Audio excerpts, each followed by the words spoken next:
तो केवट भी कहता है कि ये केवट का घराना है, तुम्हारा अतरी छतरी रहने दो। तुम आज हमारे दरवाजे पे आए, पार मैं तभी उतारूंगा।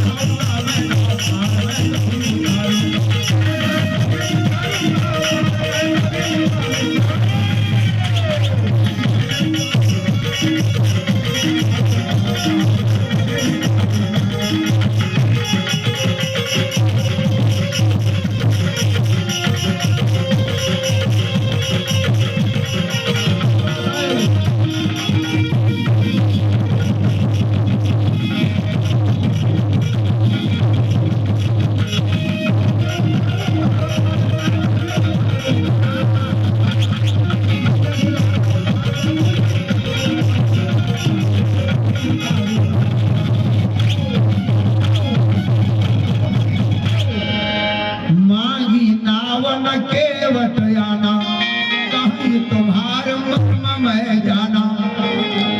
बार बार बुलाने पर केवट ने नाव नहीं लाया और राम जी कहने लगे पार उतारो भैया, समय ऐसा अब आया। केवट ने कहा प्रभु पहले धुला लो पाँव और फिर बिठा लूंगा प्रभु मैं अपनी नाव। राम जी ने कहा भाई हमारे पैरों में ऐसा कुछ नहीं है। नहीं, बोले परशद पद पावन नोक शोक न सावन प्रकट भई तब पंजयली। बोले तुम्हारे चरणों की शिला में, तुम्हारे चरणों के रज में कोई गुण है तब तो पत्थर की नारी बन गई, अहिल्या बन गई, गौतम की नारी। इसलिए बोले पहले पाँव फिर नाव। बार बार समझा रहे राम जी, बोले हम केवट है, उतराई ले लो। कहा नहीं नहीं नहीं, पहले पाँव धुला लो। बार बार समझा रहे राम जी, भैया केवट बात मान लेना और हम तीनों प्राणियों को नदी के पार कर देना।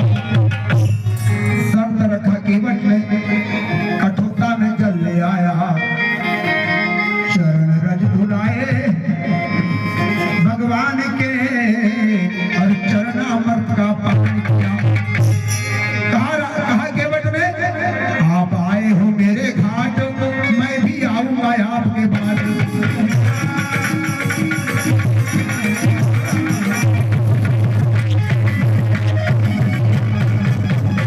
प्रभु मैं यही तो चाहूंगा,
चले जाए। अरे काटे चुभते माता सीता के पग में, लहूलुहान खून लहूलुहान पाँव हो जाए।